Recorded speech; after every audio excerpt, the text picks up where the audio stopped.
Hello and welcome to my channel. Today I'm going to show you how easy it is to change the blower motor for your ventilation. I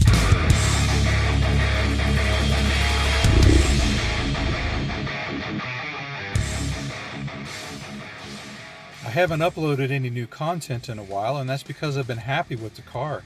You might recall from my MIB2 display upgrade video that I felt like that display upgrade was the finishing touches on all of the other stuff that I've already done to the car.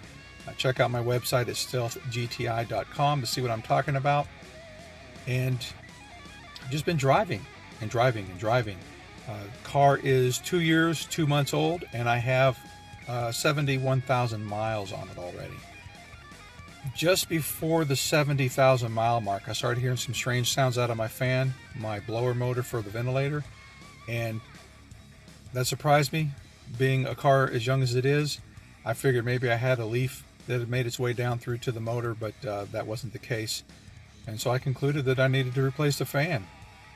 My Mark III, it is not a fun job on the Mark III. You know, you got to get up under the dash and, you know, find the screws and remove them and then drop the fan down, blah, blah, blah, blah. The engineers for the Mark 7, the thing that they got right, they must have known that this fan was going to be a hassle or maybe prone to failure. And they made it to where you can remove it with no tools whatsoever. So I'm going to show you how I did it. So first and foremost, to get going with this, you have to get comfortable. It is not easy or fun working under the dash unless you're young and limber, which I am not. So I pushed the passenger seat all the way back. I put a foam pad outside the passenger door, and then I started getting comfortable, as comfortable as I could anyway, kind of working on my elbows and knees, if you will.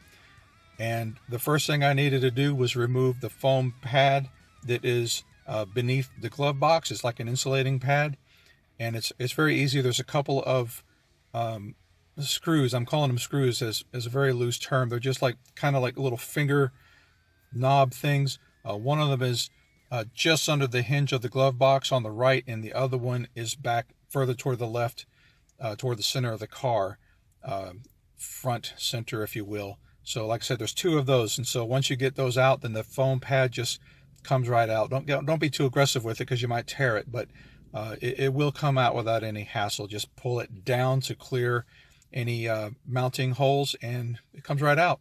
Once it's out, you'll be able to see that blower motor. It's round. Here's some pictures of it with removed from the car, so you get an idea what it looks like. And the thing that I was really impressed with, this is how I knew it was not going to need tools. There's no place for a screw to go. There are no screws in this thing. There's just a little locking tab right here. And to remove the fan, the first thing you need to do after removing the foam pad, of course, is remove the electrical connection. One of them goes to a voltage regulator, a resistor board. I forget what they call it. You don't have to undo that one. The other one goes off into the body of the car. That's the one you got to undo.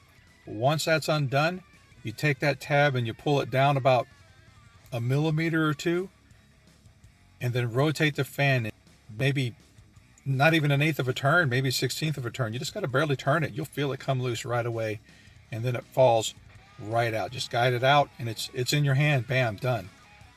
Take the blower motor to a bench, because at that point you have to remove 2 screws to get the resistor voltage regulator. I don't know what it is, but it's it's an air-cooled with a metal heat sink piece that you remove 2 mounting screws and it lifts straight out. You transfer that to the new blower motor, plug it in, and then reverse, put the blower motor back in. Remember your orientation. The resistor board goes off to the right toward the fender. The release tab goes straight forward, so that's the orientation you're looking for. And then just get it up in there, little turns counterclockwise, whatever it takes to clear the keys. Stick it up in there and lock it down. Plug in your plugs, put in your foam board, your foam insulator, put in the little retaining screws, and that's it. I can't think of anything else to share with you. If I've left anything out, feel free to post a comment below, ask a question. I'll be glad to answer you. And as always, thanks for visiting my channel, and feel free to subscribe if you like what I'm posting. Thanks a lot. See you next time.